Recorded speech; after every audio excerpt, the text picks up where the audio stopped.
শুনছে সেটা একটু বললাম আর কি, যে হুজুর আপনি একটু দয়া করে যদি অন্যান্য প্রসঙ্গ আসবে আপনি একটু বোরকার ব্যাপারে যদি একটু স্পষ্ট করেন আমাদেরকে।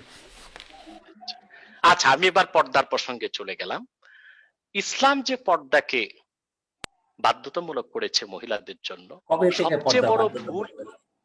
আমি কবে থেকে পর্দা বাধ্যতামূলক করলো? আমি বলছি, সেটাই ব্যাখ্যা দিচ্ছি।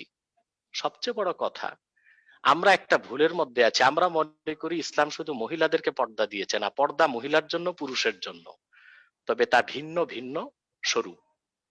পুরুষকে আল্লাহ তাআলা পর্দা বলেছেন গদ্দুল বাসার, তার দৃষ্টিকে অবনমিত রাখতে হবে। আর মহিলার পর্দা হচ্ছে তার বিশেষ অঙ্গগুলোকে ঢেকে রাখবে। প্রশ্ন হলো কেন?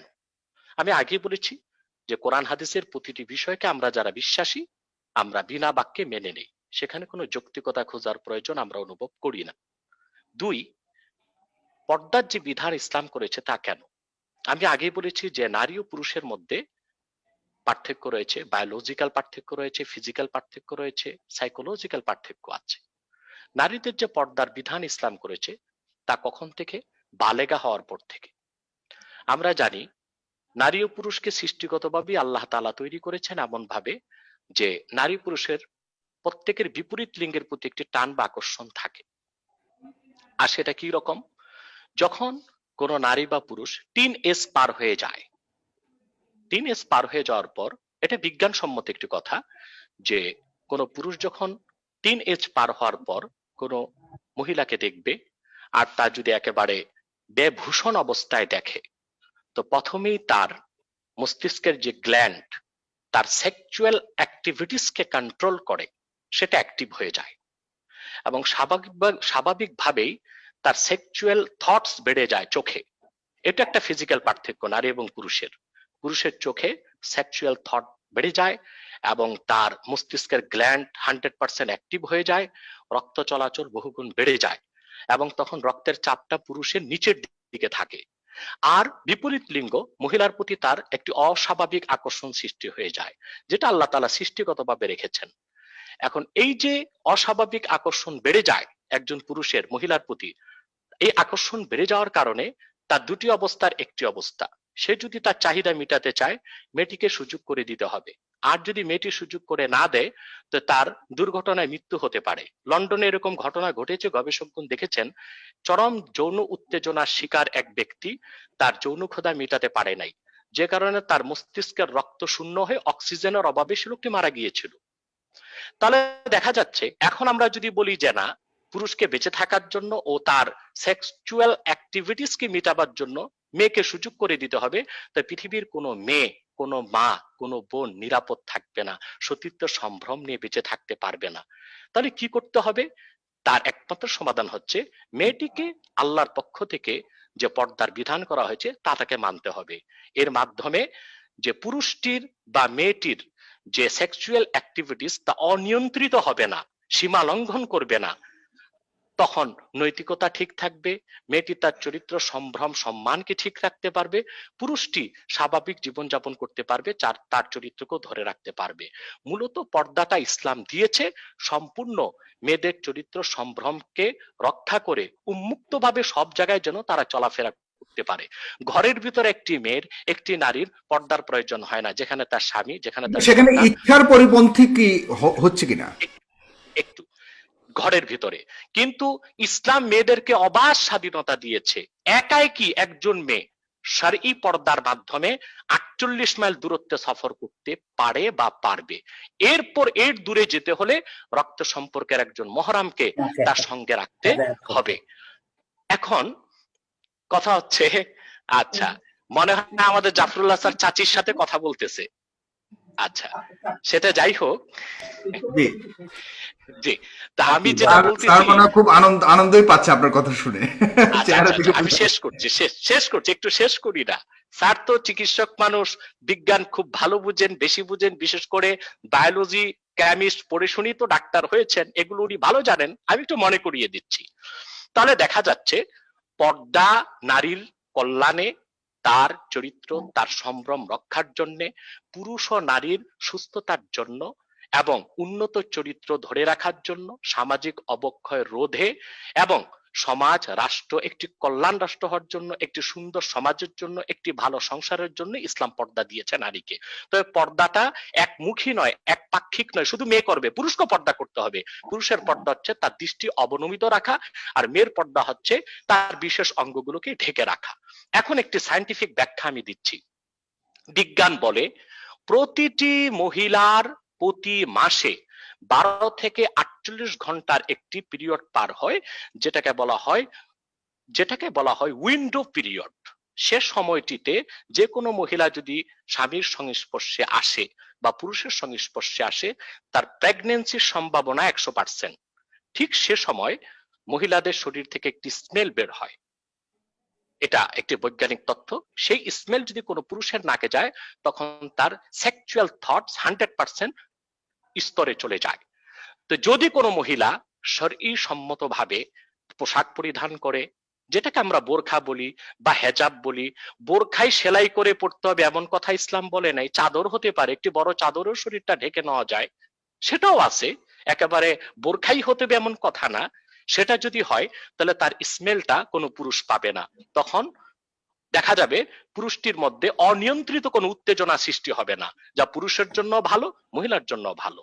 এভাবে আল্লাহ তাআলা মূলত মহিলাদেরকে যে পর্দা দিয়েছেন, তা নৈতিকতার মানদণ্ডে, তা যৌক্তিকতার মানদণ্ডে এবং তা বিজ্ঞানের মানদণ্ডে 100% উত্তীর্ণ একটি বিধান। এবার আসুন বাস্তবতায়। পৃথিবীতে আমরা দেখতে পাচ্ছি, বাংলাদেশের গণমাধ্যমও দেখতে পাচ্ছি, গণধর্ষণ একটি মহামারীতে রূপ নিয়েছে। কিন্তু আজ পর্যন্ত কোন নিউজ মিডিয়া একটি প্রমাণ দিতে পারবে না যে বোরখা পরে এমন একটি মেয়ে ধর্ষিতা হয়েছে। কারা ধর্ষিতা হচ্ছে? যারা মোটেও পর্দা করে না, মোটেও হেজাব ব্যবহার করে না, তারাই পথে ঘাটে বিভিন্ন জায়গায় ধর্ষিতা হচ্ছে। তাহলে বাস্তবিক প্রয়োগিক ক্ষেত্র আমরা দেখতে পাচ্ছি, বর্তমান সামাজিক অবক্ষয় রোধে এবং মহিলাদের চরিত্র সম্ভ্রম রক্ষায়, মা বোনদের ইজ্জতকে সমুন্নত করার জন্য ইসলাম যে পর্দার বিধান করেছে, সেটা আমাদের অনুসরণ করা উচিত, ব্যক্তি জীবনও, সামাজিকভাবে, রাষ্ট্রীয়ভাবে আইন করে। জি, হুজুর আপনাকে অনেক ধন্যবাদ। আপনার কাছে আমি আরেকটা প্রশ্ন রেখে যাচ্ছি, সেটা হলো যে একই আল্লাহর তৈরি যদি পুরো ব্রহ্মাণ্ড হয়, তাহলে অমুসলিমরা কেন বেহেশতে যাবে না? অমুসলিমদের জন্য কেন আপনারা দোয়া করেন না? সেক্ষেত্রে আপনি কিছু বলবেন। আমি জাফরুল্লাহ স্যার আপনার কাছে যাচ্ছি। আপনি এতক্ষণ অনেক কথা শুনলেন। আপনার কাছে আমি আরেকটি প্রশ্ন রেখে আপনি অন্যান্য প্রশ্ন যুক্ত করবেন। সেখানে আমি বলতে চাই যে বাংলাদেশের আলেমরা কিন্তু বাংলাদেশে খিলাফত প্রতিষ্ঠিত করবার জন্য আন্দোলন করে যাচ্ছে। সেটারই একটি অংশ হিসেবে এই যে বিভিন্ন ধরনের আমরা এখন মুভমেন্ট দেখতে পাচ্ছি, ভাস্কর্য থেকে শুরু করে অন্যান্য বিষয়গুলো এখানে আসছে। আপনি কিভাবে দেখেন, এই খিলাফত প্রতিষ্ঠিত হবার কোনো সুযোগ রয়েছে, বা আপনার ব্যক্তিগত মতামত জানতে চাই। সেটা আমি একটা পয়লা বলতে চাই, যে প্রশ্নটা আব্বাসী সাহেবকে জানতে চাই, প্রশ্ন করতে চাই না। বোরখা বা পর্দা প্রথাটা কোন সনে প্রথম প্রতিষ্ঠিত হয়েছিল? পয়লা আমি বলে দিই, কোরআনের প্রত্যেক সূরা তো একবারে আসেনি, এক এক সময় এক একটা করে এসছেন। সামাজিক প্রফেট আমাদের রাসূলুল্লাহ এক একটা সমস্যায় পড়েছেন, খোদার ইবাদতে বসতেন, খোদা তাকে নির্দেশ দিয়েছেন, তার একটা উত্তর কোরআনে এসছে বিভিন্ন এক এক সময়, তো একবারে অবতীর্ণ হয়নি। ঠিক সেই জন্য জানতে চাই আমি, পর্দাটা ঠিক কখন, কোন পরিপ্রেক্ষিতে, কোন অবস্থার প্রেক্ষিতে, কত সনে অবতীর্ণ হয়েছে এবং সেটা কি ছিল। তারপরে আমি যে তাতে আসতে চাই, যে উনি ওই কথাগুলি যে অন্যান্য হুজুরকে এই উত্তরটা দিবে, এখনই দিবে? যে স্যার আপনি কি বলছেন এখনই দিবে, নাকি আরো কয়েকটা প্রশ্ন আপনাকে আমি করেছিলাম সেগুলো নিয়েই কথা করতে পারে? কারণ ওনার তো একটা সুবিধা আছে, উনি ওয়াইজ মাহফিল করে বেড়ান, মানুষকে হেদায়েত করে বেড়ান, খুব সুললিত ভাবে, খুব ভাবে কনভিন্সিং ওয়েতে, সেটা সেই সব একটা এইটা আমি সেই সময় যাবো না। তবে উনার এইসব প্রশ্নটা সত্যি কথাই বলেছেন। অন্যান্য ধর্মে এই হেদায়েত করে বেড়ানোর ব্যাপারটাকে স্যার আপনি কিভাবে দেখেন ব্যক্তিগতভাবে? ওটা একটা মানে ওয়াজগুলিকে কিভাবে দেখেন? না না, আমি যেমন মনে করি অন্য কাহিনী, ওনারা অনেকগুলি, উনি তো খুবই, উনি তো অত্যন্ত জ্ঞানী মানুষ, লেখাপড়া, কিন্তু অনেক মৌলভী সাহেবই যেমন আরবি বলতে গিয়ে উর্দু বলতে থাকেন, একটা কল্পিত কাহিনী বলতে থাকেন। তো সেই সবের আলাপে আমরা যাবো না আজকে। আজকে আমি যেখানে যেতে চাই, যে উনি কিন্তু সঠিক বলেছেন অন্যান্য ধর্মগ্রন্থে, সেই একটা কথা হলো অন্যান্য ধর্মগ্রন্থগুলি কি খোদা দেওয়া? ওটা বিধাতা বা খোদা, ঈশ্বর, ভগবান ও তাদের প্রদত্ত না অন্য ধর্মগ্রন্থগুলি মানুষের সৃষ্টি? এটা একটা আমার সবসময় জানার ইচ্ছা। সেটা এই হিন্দুরা কি বা অমুসলিমরা কি খোদা তৈরি করেন নাই? যদি খোদা তৈরি করবেন তাহলে এই ভিন্নতা কেন দিয়েছেন? তাদেরকে আমাদের জন্য বেহেশত নাজিলের ব্যবস্থা তাদের উনিই তৈরি করলেন অমুসলমান করে। আমি তো ইচ্ছা করে অমুসলমান হইনি, তাহলে আমার জন্য এই ব্যবস্থা কেন? এটাকে হিন্দুদের পুরো জন্মের বিষয়টা মানে আপনি কি হিন্দুদের কথাই বলছেন নাকি পূর্ণ আরো অনেক অনেক ধর্ম তো রয়েছে তাদের, যে কোনোটাই, মানে অমুসলিমদের কথা যদি বলি, অমুসলিমদের কথা বলছি। অমুসলিমদের তো খোদাই তৈরি করেছেন, জি, তাদের একটা ভিন্ন ভগবান বা ঈশ্বর করে নাই। আল্লাহর এই ইচ্ছার কারণটা কি? এটার কোনো উত্তর আছে কিনা আমি জানি না বলে আমার সবসময় আগ্রহ হয়। সেই জন্য আমি বলি যে কোনো মুসলমানের অধিকার নাই একটা অমুসলিমকে খুন করা, রায়ট করা, তাকে বঞ্চিত করা, কারণ তারাও খোদারই সৃষ্টি বলে আমি মনে করি। সে আমার আল্লাহর উপরে তার কোনো আল্লাহ নেই, তাহলে কি আরেকটা আল্লাহ আছেন যারা অমুসলমানদের বানিয়েছেন? এই বিষয়টা যদি উনি একটু করেন তাহলে ভালো হবে। আর তৃতীয়ত, যেখানে উনার সাথে আমি সম্পূর্ণ, উনি একদম প্রত্যেকটা খাঁটি কথা বলেছেন, মেয়েদের সম্পত্তির অধিকার, ভোটের অধিকার ইত্যাদি সবকিছু মুসলমানরা আগে করেছে। ইসলামের সবকিছু, এই ব্যাপারে কোনো সন্দেহ নেই, কোনো বিতর্কের প্রয়োজন নেই। কিন্তু উনি যত কথাই বলুক, আমার মেয়েটা আমার ছেলেটার সমান পাবে না। কারণ উনি যত সব দিয়েছেন এটা একটা ইমোশনাল।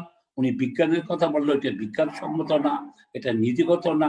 উনার যদি একটা মেয়ে থাকে, উনার সম্পত্তিটা অন্যরা পেয়ে যায়, উনার ভাইরা, এটাই বা কেন?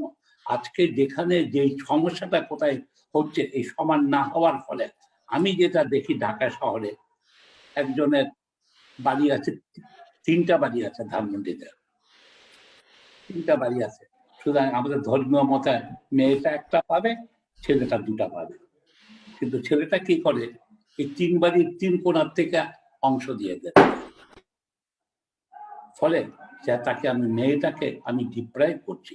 এটা কখনোই হতে পারে নীতিগত ভাবে, বিজ্ঞান বা কথা নয়। আমার মেয়েটা কেন সমান পাবে না? আমি এটা নিয়ে একবার আলোচনা করার জন্য আল আজহার ইউনিভার্সিটি গিয়েছিলাম।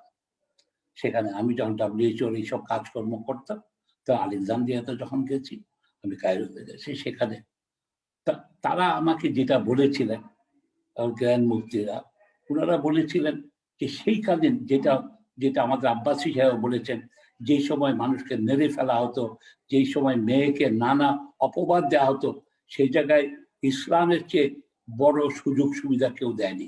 এটা একদম অ্যাবসলিউটলি রাইট কথা বলেছেন। কিন্তু তখনকার দিনে ওই প্রেক্ষিত থেকে দিয়ে মেয়েকে 1 ভাগ সম্পত্তি দেওয়া বিরাট অ্যাডভান্সমেন্ট, এই ব্যাপারে কোনো সন্দেহ নেই। যেখানে মেরে ফেলা হয়তো জন্মের সাথে সাথে বা জন্মের পূর্বে, সেই জায়গায় তাকে হত্যাটাকে, এটা হত্যা বলেছে ইসলাম, অত্যন্ত অনৈতিক বলেছে।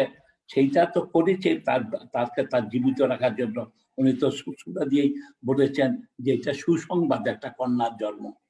সেখানে সেই অবস্থায় সেই 600 খ্রিস্টাব্দে, 600 খ্রিস্টাব্দে মেয়েদেরকে ছেলেদেরকে 2 ভাগ, ওটা হয়তো সঠিক ছিল। কিন্তু আজকের ইসলাম যেহেতু, ইসলামকে যদি এটা করে সবকিছু অপরিবর্তিত, আমার আপত্তিটা বা আমার বোঝার অসুবিধাটা হলো সবকিছু কোরআন নিয়ে আমি তর্ক করা যাবে না, কারণ আমি তো ওনার মতো পণ্ডিত মানুষরা কোরআনের করতে পারি না। আমার দাদি হাফেজ ছিলেন, উনি কোরআন মুখস্থ ছিল, আমাদের তো, আমরা দুর্ভাগ্যবশত সেইটা অর্জন করিনি। সেই তর্কে আমি যেতে পারবো না, যেতে চাইও না।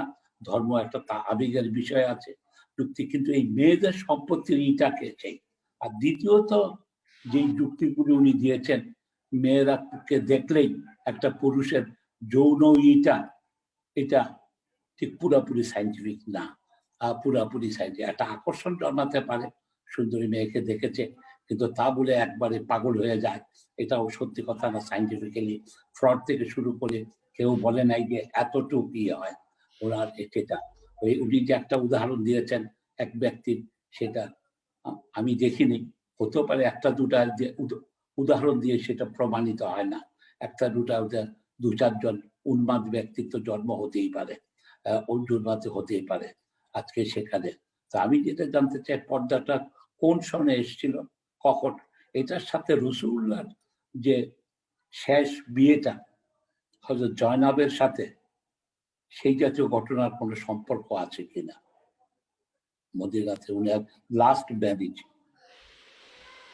হ্যাঁ স্যার, আপনার এখান থেকে আমি আরেকটা টার্ন যাব, আমরা তৃতীয় টার্নে গিয়ে আমরা আজকের অনুষ্ঠান শেষ করব। সেকেন্ড টার্নে আমি এ পর্যায়ে চেয়েছিলাম যে রাজনীতিটাকে যুক্ত করতে, যে খেলাফত বা ইসলামিক রাজনীতি যেটা আমাদের দেশে করতে চাওয়া। সম্পর্কে বলি, উনাদের আমার মতে এখানে ধর্মকে রাখতে হবে অন্তরে, ধর্মকে রাখতে হবে মসজিদে, ধর্মকে এই করতে হবে, আমাদেরকে বিশ্বাস রাখতে হবে, আল্লাহর প্রতি বিশ্বাস, খোদার যে ভালো জিনিসগুলি বলেছেন সেটাকে অনুসরণ করা।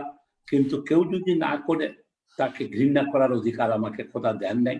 সে সে বেহেশতে যাবে কি না যাবে সেই সব বলারও অধিকার আমার নাই, কোনো মৌলভী সাহেবেরও নাই, আমারও নাই, আলেম সাহেবদেরও নাই। এটা হলো খোদাই তার বিচার করে যার যেটা প্রাপ্য সেটা করে দেন, আখেরের দিনে করবে। কিন্তু এখন আমরা কথায় কথায় যেটাই, তারপরে হলো কি, যে জিনিসটাকে আজকে সবাই ভয় পাচ্ছে কোথায় আমি বলি, আমি কিন্তু ইসলামিক আইন কানুনকে অনেকগুলি জিনিস, অত্যন্ত ভালো জিনিস আছে ইসলামে। আমি একজন চিকিৎসক হিসাবে দেখি, আমি যখন মানুষের শরীরের দিকে তাকাই আমি আপ্লুত হয়ে যাই। খোদার সৃষ্টিটাতে একজন ব্যক্তি কোথায় কেউ বসে নিয়ন্ত্রণ করছে আমাদেরকে, এটা এটা না বুঝে উপায় নেই আমি যখন একজন জীববিজ্ঞানী হিসাবে। কিন্তু অনেকগুলি ব্যাপারে যেখানে আছে, এটা আমার মনে হয় কি ইমোশনালি আমাদের কাছে, আলেম সাহেবরা, আরবিটা যেহেতু আমাদের ভাষা না, আমরা নিজেরা পড়তে পারি না। উনি যেমন এতগুলি অনেকগুলি সূরা পরপর বলে গেলেন, আমি তো একটাও বলতে পারলাম না। আমি সবগুলি, আমি সবটা স্মরণ উনি রাখতে পারতাম। সূরাও বলেননি, উনি সূরার অর্থ বলেছেন স্যার, ডেফিনেটলি, মানে রেফারেন্স দিয়ে। অর্থ বলেছেন, অর্থ বলেছেন। অনেকে আবার অর্থ ছাড়াই সূরা বলেন, সেটা আমরা এটার মধ্যে আপত্তি অবশ্যই। আমি তো না করছি না, এটা আরো বেশি আনন্দের জন্য হতো আমি যদি আরবিটাকে ভালোভাবে পড়তে পারতাম। আমি এই দিনও, কালকেও আমি এক জায়গায় বলেছি যে আজকে আমাদের স্কুলে আরবি শেখানো উচিত, আজকে আরবি শেখানো উচিত ভাষা হিসাবে। তাহলে এটা একটা সুন্দর ভাষা, তাহলে আমরা এর মর্মার্থটা আরো ভালোভাবে, আর তাছাড়া আমার কর্মজীবনেও সুবিধা হতো আরবি যদি জানতাম। আমাদের যে প্রবাসী ভাইরা যেটা করে, আজকে ভারতে যে অমুসলিমরা আরবি শিখছে, মাদ্রাসায় পড়তে যাচ্ছে, তারা কিন্তু মুসলমান হওয়ার জন্য যাচ্ছে না, তাদের কর্মজীবনের সুবিধার জন্য আসছে। সেগুলির আলাদা তো আমরা চাচ্ছি না। আমরা যেমন মনে করি যে অনেক সময় এই আমাদের কিছু আলেমের, কিছু না, আব্বাস হিসেবে কথা বলছেন, উনি তো ইজ ভেরি লার্নেড ম্যান, সেই জন্য আমি আসতে চাই, ওনার সাথে বাহাস করা যাবে না।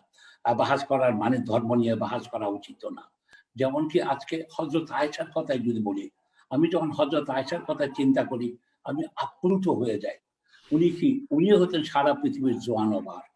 উনি যে বসরার যুদ্ধটা করলেন ৬০,০০০ মহিলা, যেটার জন্য উনি বলছেন যে আমরা সমান না, সমান না কেবল নয়, যিনি বসরার যুদ্ধ করতে পারেন একজন পুরুষ সেনাপতির মতো ৬০,০০০ বহর নিয়ে উনি বসরা নগর করলেন।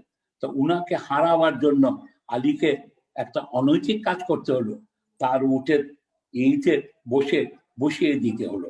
সুতরাং সেই রকম ইসলামের উনি যতগুলি হাদিসের উনি চেষ্টা করছেন। তারপরে যদি দেখি, আমি যখন দেখি কত বুদ্ধিমতী হযরত আয়েশা ছিলেন, উনার যে যখন হযরত ওমর উনার ওখানেই কবর চাইলেন, উনি বলেন যে পরপুরুষের কবর বাড়িতে, আমার বাড়িতে কি করা হয়।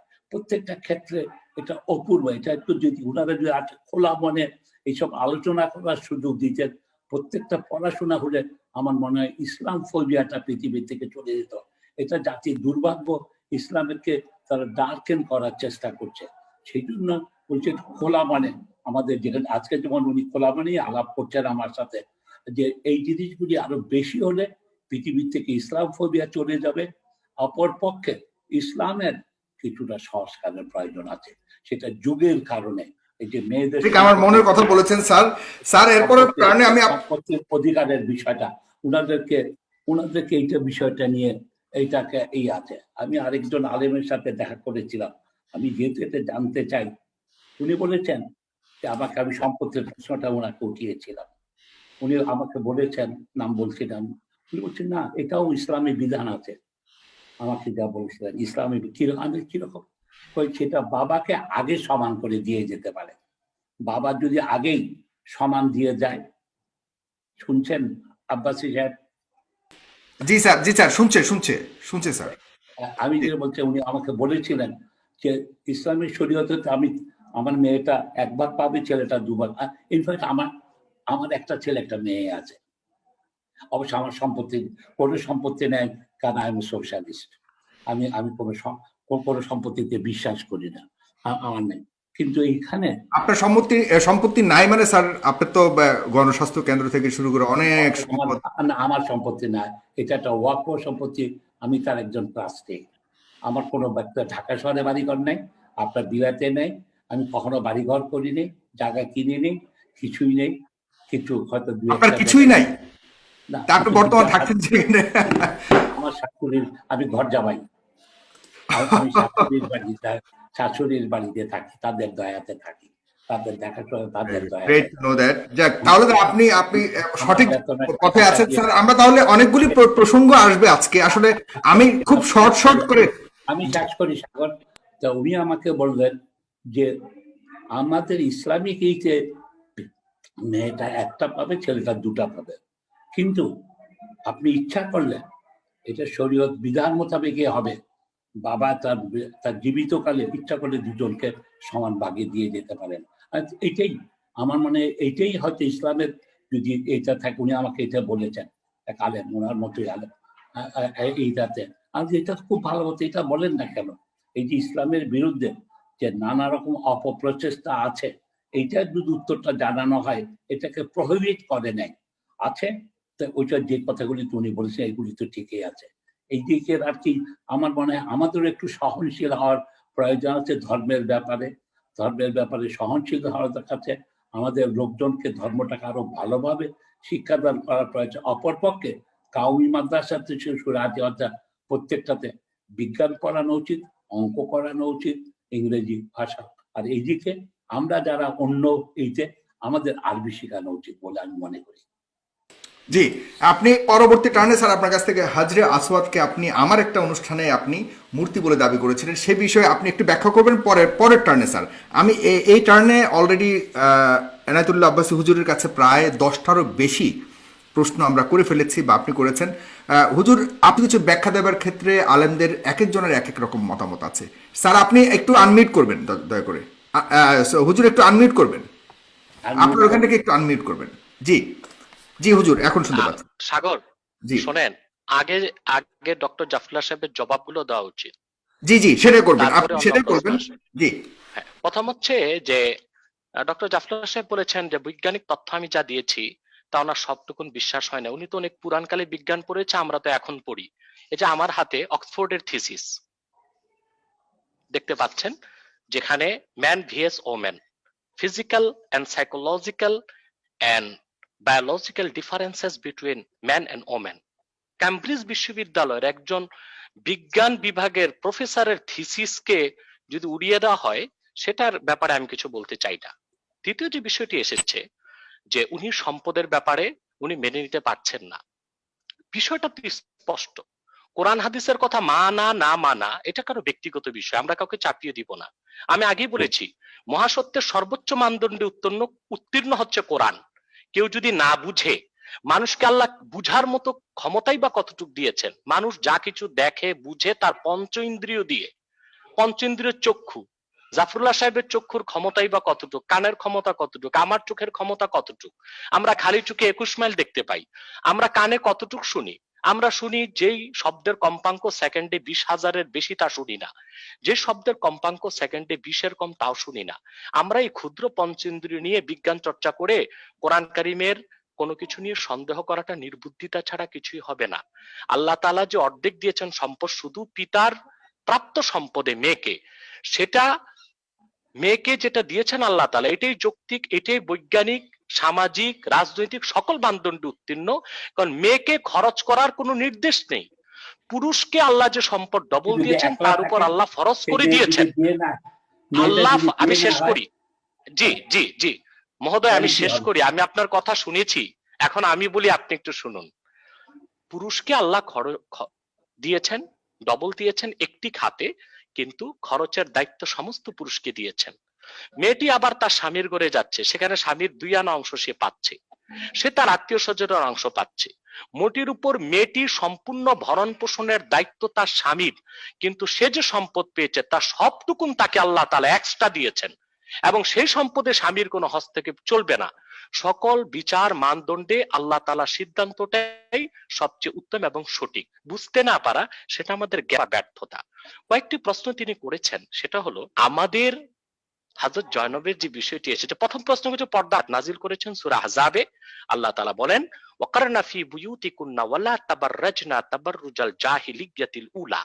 এই আয়াতের মাধ্যমে আল্লাহ তাআলা পর্দাকে ফরজ করেছেন। সূরা আহজাব 22 নম্বর পারা 33 নম্বর সূরা, আয়াত নাম্বার হচ্ছে 33, এবং এটা ফরজ করা হয়েছে 3য় হিজরিতে, যা তাফসীর রুহুল মাআনিতে এসেছে। এবং আল্লাহ রাব্বুল আলামিন পর্দার ব্যাপারে আরো বিস্তারিত আলোচনা করেছেন সূরা নূরে 18 পারা 24 নম্বর সূরা, সূরা আন-নূর।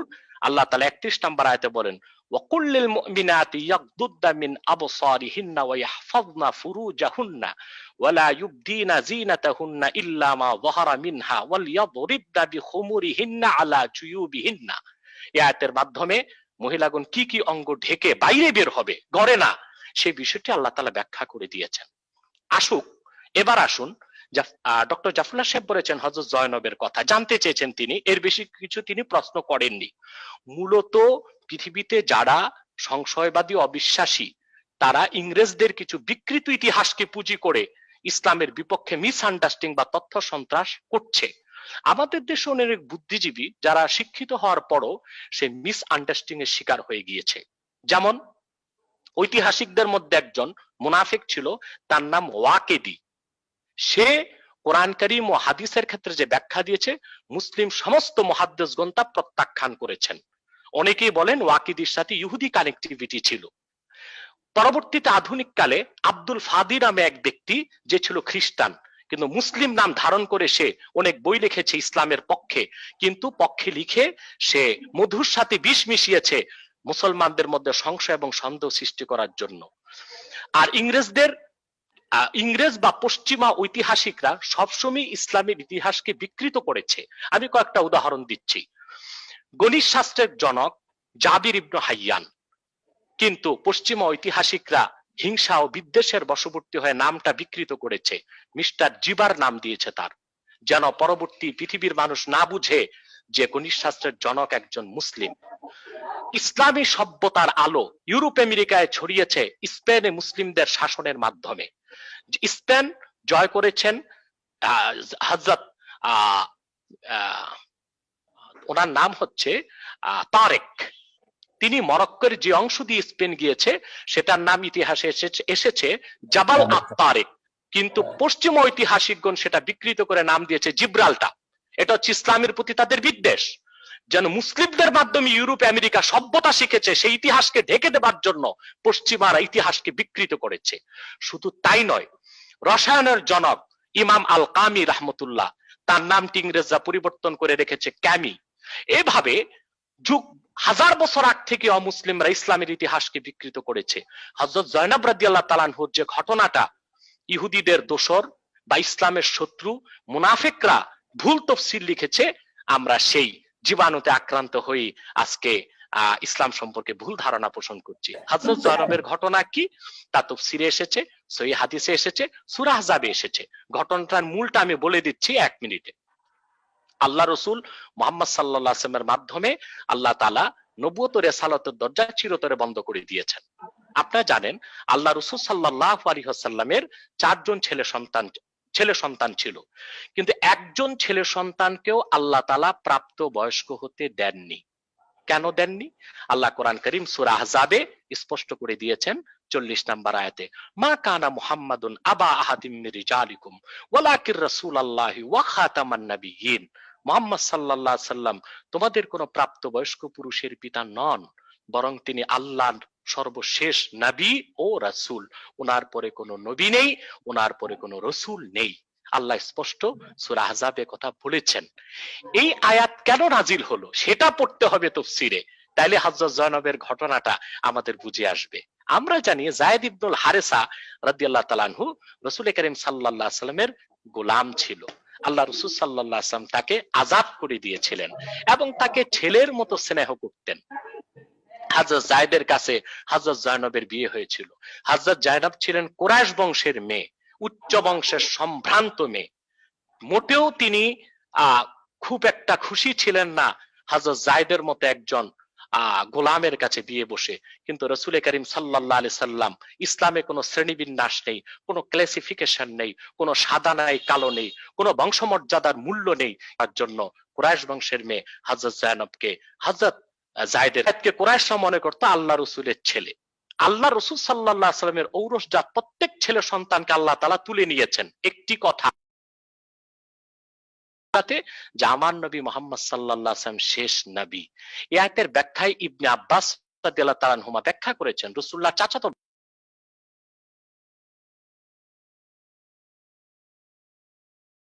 আখতিম বিমুহাম্মাদিন সাল্লাল্লাহু আলাইহি ওয়াসাল্লামের নবুওয়া লাজাআলতু লাহু ইবনান ইয়াকুনু বাদাহু নবী। আল্লাহ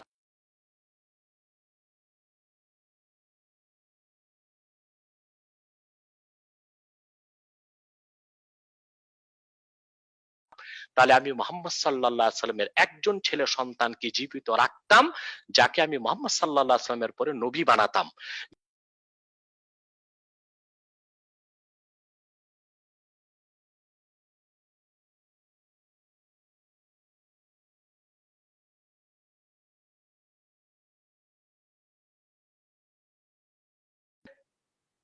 কোন পালিত পুত্র পুত্র নয়, ছেলে নয়। মুখে বলা ছেলে কোনোদিন ছেলে হতে পারে না, তা প্রমাণ করার জন্যই পরবর্তী ঘটনাগুলো হয়েছে। হযরত জায়েদের সাথে হযরত জায়নবের বিবাহ ছিন্ন হয়েছে এবং হযরত জায়নবের মনে কষ্ট ছিল। হযরত জায়নবের পক্ষ থেকে রাসূলুল্লাহর কাছে প্রস্তাব করা হলো। হযরত জায়েদ নিজ মনে খুশি মনে সেপারেশনকে মেনে নিয়েছেন। পরবর্তীতে রাসূল করিম সাল্লাল্লাহু আলাইহি ওয়াসাল্লাম হযরত জায়নবকে বিয়ে করেছেন। এটা একটি স্পষ্ট বিষয়, সুস্পষ্ট ইতিহাস, যা হাদিস শাস্ত্রে স্পষ্ট রেফারেন্সের সাথে এসেছে, কোরআন কারীমের সমস্ত নির্ভরযোগ্য তাফসীরের মধ্যে এসেছে। এই ইতিহাসটিকে ইহুদি ও তাদের সাথে কানেক্টিভিটি আছে যারা, তারা বিকৃত করার চেষ্টা করেছে। আল্লাহ তাআলা হযরত জায়নবের বিয়ের মাধ্যমে এটাই প্রমাণ দিয়েছেন যে মুহাম্মদ সাল্লাল্লাহু আলাইহি ওয়াসাল্লামের কোনো ছেলে সন্তান নেই। জায়েদ, যেটাকে মুখ বলা ছেলে সন্তান বলা হতো, সে ছেলে সন্তান নয়। এটা হচ্ছে আল্লাহ তাআলার মাকসাদ। তারপর আমাদের সম্মানিত গণস্বাস্থ্যের পরিচালক ডক্টর জাফর সাহেব বলেছেন মায়েশা রাদিয়াল্লাহু তাআলা আনহার কথা। এখানেও ইতিহাস বিকৃত হয়েছে। মায়েশা রাদিয়াল্লাহু তাআলা আনহা যুদ্ধের নেতৃত্ব দেননি। খোলাফায়ে রাশিদিনের ক্ষেত্রে কি হয়েছে, ইতিহাস কি বলে? আমরা কাদের ইতিহাস পড়ি? মিস্টার হিট্রির ইতিহাস পড়ি। মিস্টার হিট্রি ছিল ইংরেজ, তার ইতিহাস পড়বো কেন? আমরা কার্লাইল এবং বার্নার্ড শোর ইতিহাস পড়বো কেন? আমার কাছে ইতিহাস আছে ইসলামের ইতিহাস, আল বেদায়া ওয়ান নেহায়া, যেটা ইবনে কাসির লিখেছেন। তারিখে দামেস্ক 80 খণ্ডে লেখা ইতিহাস, ইবনে আসাকিরের ইতিহাস, ইবনে খুলদুন সমাজ বিজ্ঞানের জনক যাকে বলা হয়, ওয়াফিয়াতুল আয়ানের লেখক।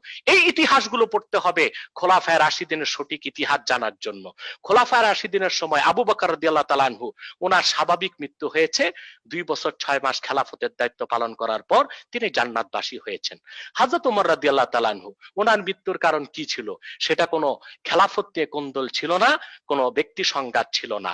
একজন অগ্নি পূজারীর বিচার করেছিলেন হযরত ওমর রাদিয়াল্লাহু তাআলা আনহু। মুগীরা ইবনে শুবা রাদিয়াল্লাহু তাআলা আনহুর গোলামির বিচার করেছিলেন। বিচারে হেরে যে অগ্নি পূজারী পারস্যবাসী, সে ফজর নামাজ পড়া অবস্থায় হযরত ওমরকে খঞ্জরের আঘাতে শহীদ করেছিল। সেটা খোলাফায়ে রাশিদিনের কোনো দ্বন্দ্ব ছিল না, খেলাফতের কোনো দ্বন্দ্ব ছিল না। হযরত ওমরকে হত্যাকারীকে ধরতে যে মসজিদ নববীতে 7 জন সাহাবী আততায়ীর হাতে নিহত হয়েছিল। পরবর্তীতে ক্ষমতায় খেলাফতের দায়িত্ব নিয়েছেন হযরত ওসমান রাদিয়াল্লাহু তাআলা আনহু। তিনি দায়িত্ব নেওয়ার পর হযরত ওমরের যুগে এক ইহুদি নেতা মুসলমান হয়েছিল, তার নাম হচ্ছে আব্দুল্লাহ বিন সাবা। মূলত সে ছিল মুনাফিক, অর্থাৎ বাহ্যিক মুসলমান হয়েছিল, মূলত সে মুসলিম হয়নি।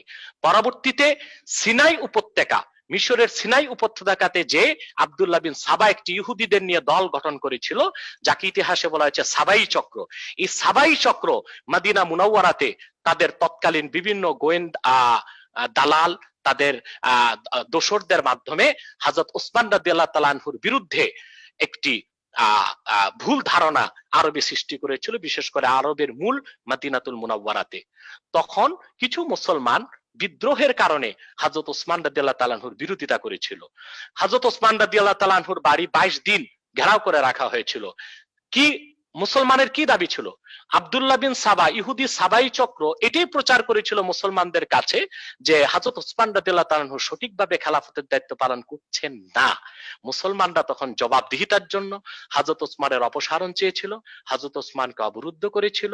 হযরত আলী রাদিয়াল্লাহু তাআলা ওনার 2 সন্তান হাসান হোসেনকে তরবারি দিয়ে হযরত ওসমানের দরজায় দাঁড় করিয়ে দিয়েছিলেন, তোমাদের জীবন থাকতে যেন হযরত ওসমানের কোনো ক্ষতি না হয়। পিছন দিক থেকে বিদ্রোহীরা এসে হযরত ওসমানকে শহীদ করেছিল।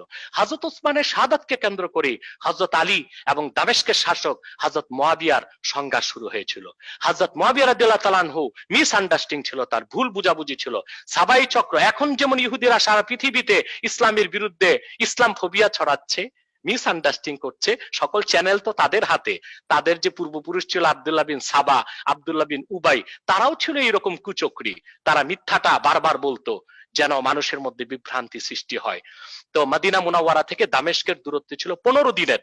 সাবাই চক্র সেখানেও যে হযরত মুয়াবিয়াকে ভুল বুঝিয়েছিল যে হযরত ওসমান রাদিয়াল্লাহু তাআলা আনহুর মৃত্যুর বিচার হযরত আলী কেন করছেন না, হযরত আলী কেন করেননি। ইতিহাস তার প্রমাণ দিয়েছে যে হযরত আলী রাদিয়াল্লাহু তাআলা আনহু মুসলিম খেলাফতের মধ্যে যে উত্তেজনা বিরাজ করছিল, যে ফিতনা ছিল, তিনি তা দমনের পর হযরত ওসমানের বিচার, যারা হত্যার সাথে জড়িত তাদের বিচারের কথা বলেছিলেন। কিন্তু ভুল বুঝার কারণে হযরত মুয়াবিয়ার সাথে হযরত ওসমান আলী রাদিয়াল্লাহু তাআলা আনহুর যুদ্ধ হয়েছে। আম্মাজান হযরত আয়েশা রাদিয়াল্লাহু তাআলা আনহা তখন পক্ষ নিয়েছিলেন হযরত ওসমান রাদিয়াল্লাহু তাআলা আনহুর, পক্ষ নিয়েছিলেন হযরত মুয়াবিয়ার।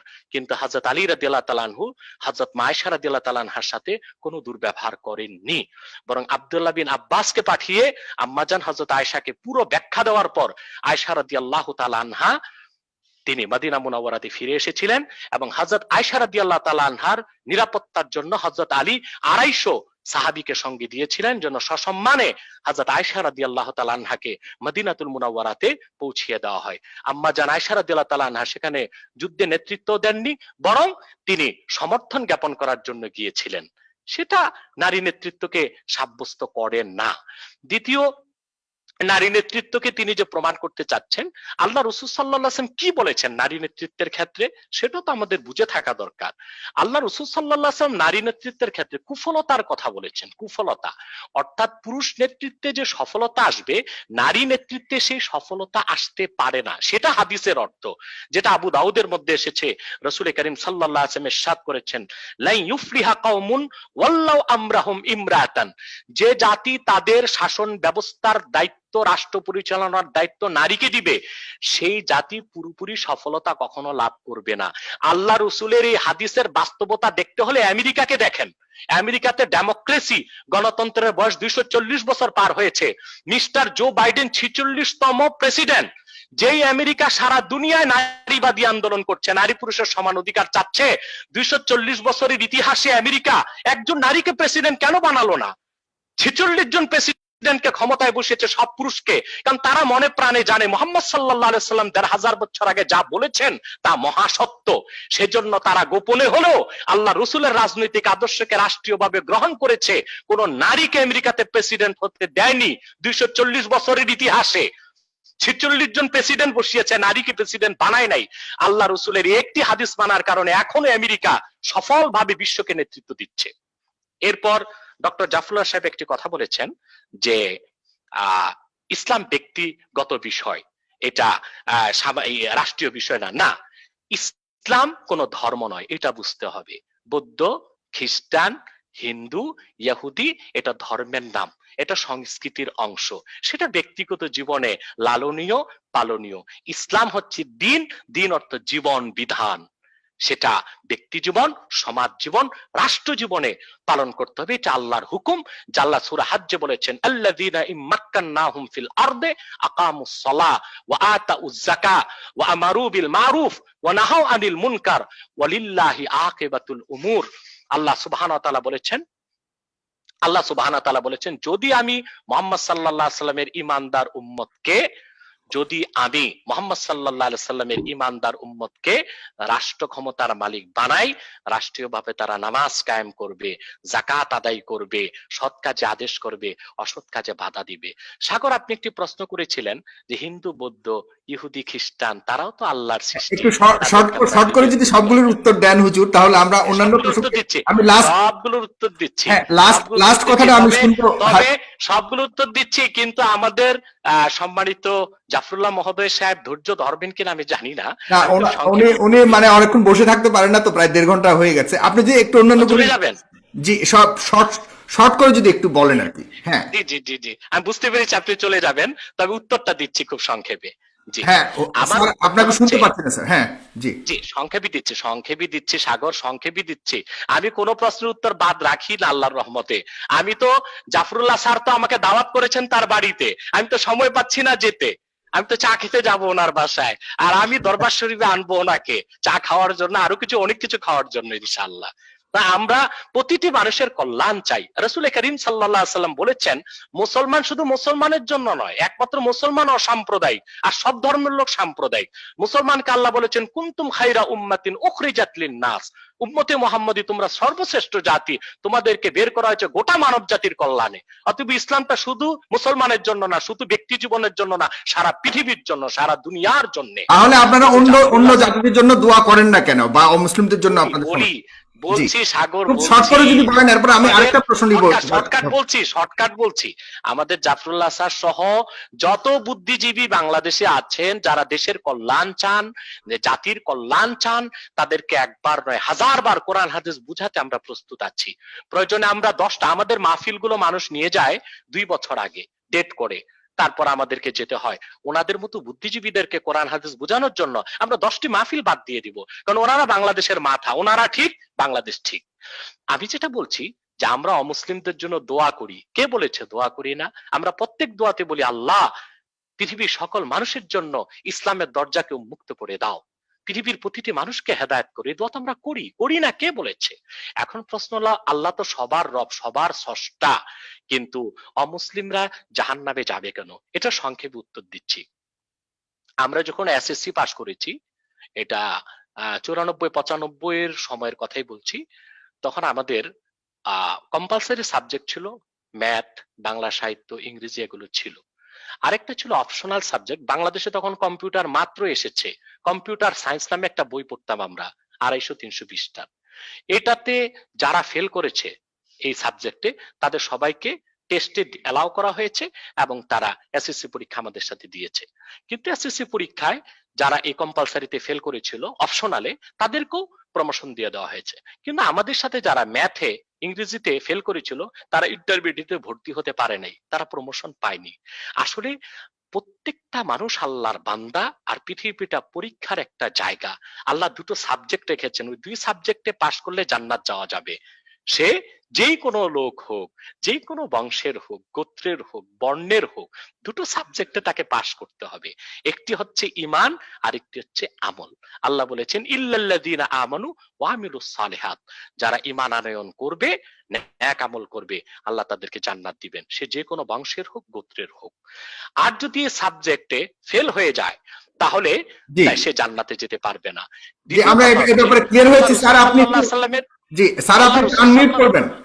জি, আল্লাহ রাসূল সাল্লাল্লাহু আলাইহি ওয়াসাল্লামের হাদিস আছে, জাফরুল্লাহ স্যার একটু আনমিউট করবেন।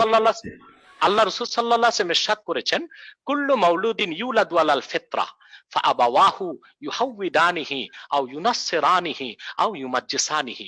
প্রতিটি মানুষ, কি মুসলিম, কি হিন্দু, কি বৌদ্ধ, কি খ্রিস্টান, জন্মনে মুসলিম হিসেবে। আল্লাহ কারোর সাথে বেইনসাফ করেন না, তার জন্মটা মুসলিম হিসেবে হয়। তার পিতা মাতা হয় তাকে ইহুদি বানায়, না খ্রিস্টান বানায়, না অগ্নি পূজারী বানায়।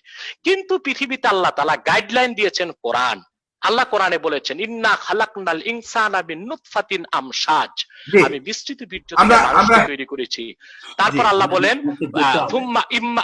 আমি মানুষকে হেদায়েত করেছি, হয় জি। সে হেদায়েতকে গ্রহণ করবে আর কিংবা আমরা গ্রহণ করবে না।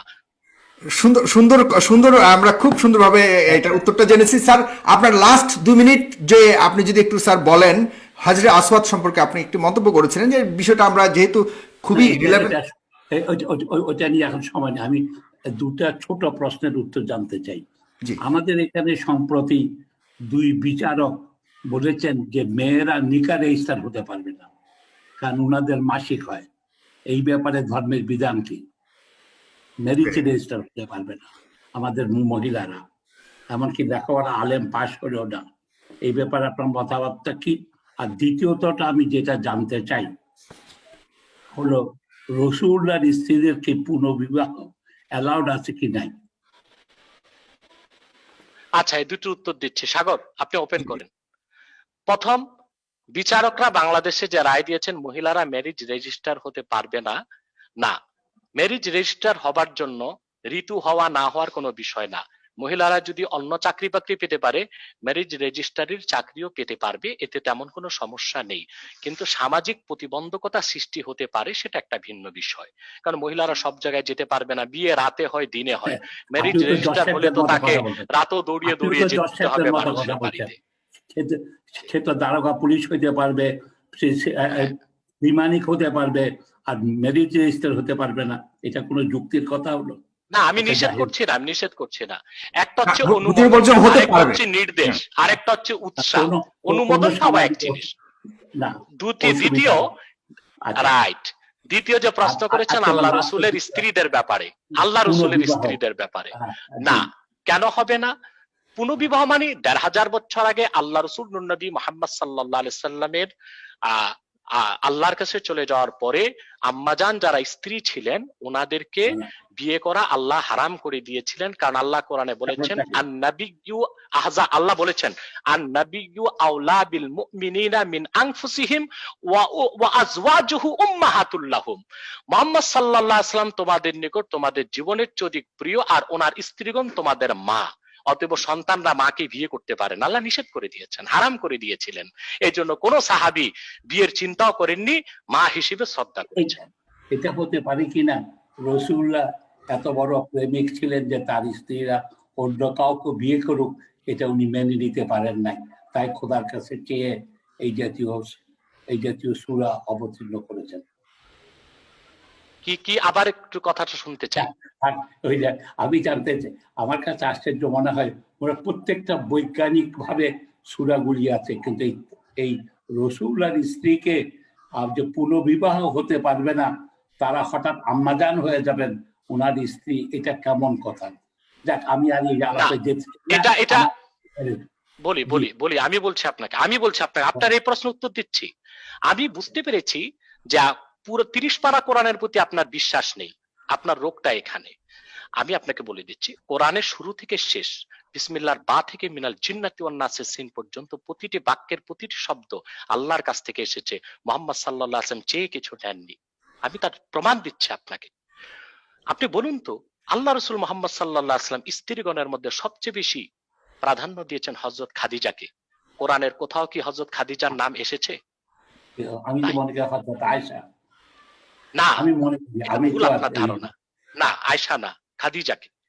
খাদিজা ওনার রাসূল করিম সাল্লাল্লাহু আলাইহি সাল্লাম হযরত আয়েশাকে প্রাধান্য দিয়েছেন, কিন্তু 30 পারা কোরআনের কোথাও আয়েশার নামটা কেন আসে নাই? যদি আল্লাহ রসুল ওনার মন মতো আয়াত নাজিল করাতেন আল্লাহর কাছ থেকে, তাহলে অসংখ্যবার আয়েশার নাম আসতো, খাদিজার নাম আসতো। কোরআনে এসেছে ঈসার মা মরিয়মের নাম, আয়েশার নাম আসে নাই, খাদিজার নাম আসে নাই। শুধু কি তাই রাসূল করিম সাল্লাল্লাহু আলাইহি সাল্লাম ওনার মাকে পাননি। কোরআনের কোথাও কি আমিনা নামে সূরা এসেছে? আমিনার নাম এসেছে, মা আমিনার নাম, কিন্তু মারিয়ামের নামে সূরা এসেছে। তাহলে বোঝা যায় কোরআন আল্লাহ রসুলের তৈরি করা নয়। আর আল্লাহ রসুল যা চাইতেন তা কোরআন হয়নি। মহান আল্লাহ তাআলা যা চেয়েছেন নাজিল করেছেন সেটাই কোরআন হয়েছে। অথবা আপনার কথাটা আপনাকে প্রত্যাহার করা উচিত এবং আল্লাহর কাছে তওবা করা উচিত। মুহাম্মদ সাল্লাল্লাহু আলাইহি সাল্লাম ওনার উনি যা চেয়েছেন সেটা আল্লাহর কাছ থেকে চেয়ে কোরআন বানাননি, বরং আল্লাহ নাজিল করেছেন আর নবিয়্যু আওলা বিল মুমিনিনা মিন আনফুসিহিম ওয়া আজওয়াজুহু উম্মাহাতুল লাহুম। মুহাম্মদ সাল্লাল্লাহু আলাইহি ওয়াসাল্লাম তোমাদের জীবনের চেয়ে প্রিয় এবং মুহাম্মদ সাল্লাল্লাহু আলাইহি ওয়াসাল্লামের স্ত্রীগণ তোমাদের মা। এটা আল্লাহর নির্দেশ, আল্লাহর বিধান। এটা কোন সূরা? এটা তারিখ সূরা আহজাব, সূরা আহজাব 6 নাম্বার আয়াত। ঠিক আছে, আপনাকে অনেক ধন্যবাদ, অনেক কিছু জানতে পারলাম। জি স্যার, আপনি যে আপনার কোনো কথা যদি থাকে তো আমরা বলতে পারি, আদারওয়াইজ আমরা এখানে শেষ করব। তবে এই পর্যন্ত অনুষ্ঠানটি 45,000 মানুষ দেখছে। 44 সাগর, আমি ডক্টর জাফরুল্লাহ মহোদয়ের উদ্দেশ্যে বলবো যে আপনাকে একটু বলবো, আপনি জ্ঞানী মানুষ, আপনি বিচক্ষণ, আপনি প্রজ্ঞাবান। আমি শেষ করছি। আপনি জ্ঞানী মানুষ, আপনি জ্ঞানী মানুষ, আপনি প্রজ্ঞাবান। আমি চাই আল্লাহ আপনাকে পূর্ণ হেদায়েত করুন। কোরআন কারীম পুরাটাই বিশ্বাস করতে হবে, মুহাম্মদ সাল্লাল্লাহু আলাইহি সাল্লামের সব হাদিসকে বিশ্বাস করতে হবে। একটি ফুটন্ত গোলাপ, জি না, ওই যে আপনি আম্মাজানদের ব্যাপারে আয়াতটা নিয়ে একটু সন্দেহ পোষণ করেছেন, জানতে চাওয়া আর কি, রাইট, শেষ করছি। একটি ফুটন্ত গোলাপ দেখলে বোঝা যায় এটা গোলাপ, মধ্যাহ্নের দিবাকর সূর্য দেখলে বোঝা যায় এটা সূর্য। আল্লাহর কোরআন উন্মুক্ত মনে পড়ুন, আপনি বুঝতে পারবেন এটা আল্লাহর কালাম। নূর নবী মুহাম্মদ সাল্লাল্লাহু আলাইহি সাল্লামের উপর অবতীর্ণ কিতাব কোরআন, যা আল্লাহর শ্রেষ্ঠ কুদরত, মুহাম্মদ সাল্লাল্লাহু আলাইহি সাল্লামের শ্রেষ্ঠ মুজিজা। অতএব সেই কোরআনের কিছু বুঝতে যদি আমাদের সমস্যা হয়, বুঝতে হবে আমাদের বুঝের সমস্যা, সেটা কোরআন হাদিসের সমস্যা নয়। আমি মহান আল্লাহর কাছে আপনার কল্যাণ কামনা করছি, আপনার হেদায়েত কামনা করছি। জি দর্শক সবাইকে অনেক অনেক ধন্যবাদ। উন্মুক্ত মন কামনা করছি আপনার। দীর্ঘ মুহূর্তে 45,000 পিপল দেখছেন আমার ইউটিউব এবং আমার ফেসবুক পেজের মধ্যে আপনারা দেখছেন। সবাইকে অশেষ ধন্যবাদ জানাচ্ছি। প্রতি মাসে হুজুর, আমিও সাগর, আমিও আল্লাহর কাছে উন্মুক্ত মন চাই। আর ডক্টর জাফরুল্লাহ সাহেবের জন্য বলবো, এই যে সিনা যা দেখতেছেন আমার 40 ইঞ্চির বেশি, পুরাটাই মন, আপনাদের জন্য এটা উন্মুক্ত আছে। আমি প্রতি মাসে একটি করে অনুষ্ঠান এই ধরনের করব, যেখানে এনায়েতুল্লাহ আব্বাসী হুজুর আমার এখানে আসবেন, প্রতি মাসে একবার করে তিনি কথা দিয়েছেন। এবং যদি এই ধরনের প্রশ্ন একদম জাফরুল্লাহ স্যারদের সমমানের কেউ যদি আসলেই এনায়েতুল্লাহ আব্বাসী হুজুরের সাথে বসতে চান, এই বিষয়ে প্রশ্ন রাখতে চান, উনি সবসময় বলেছেন ওনার দরজা খোলা, উনি যে কোনো প্রশ্ন উত্তর দিতে রাজি আছেন। সুতরাং এটা একটি বিশাল বিষয়। আমাদের মধ্যে কেন এই ইসলামের বিরুদ্ধ আর ইসলামের পক্ষে কেন একটি গ্যাপ থাকবে? হোক ইসলামের বিজয়, হোক অন্যদের বিজয়, কিন্তু গ্যাপটা নিয়ে আমরা যতদিন থাকবো আমাদের সমাজে কখনোই শান্তি বিরাজ করবে না। সেই জন্য আমার এই প্রচেষ্টা। দর্শক, আমরা চাই যে ঘাটতিটুকু আছে আমাদের মধ্যে, যে দূরত্বটুকু আছে, এটা লাঘব হোক। কারণ ধর্ম নিয়ে অনেক ভুল বোঝাবুঝি হচ্ছে, সেটাকে কমিয়ে যদি আমরা একটা পথে আসি, ইনশাআল্লাহ এই দেশে সুন্দর একটি সমাজ প্রতিষ্ঠিত হবে। আসসালামু আলাইকুম ওয়া রাহমাতুল্লাহি ওয়া বারাকাতুহু। জি, ভালো থাকেন। আসসালামু আলাইকুম।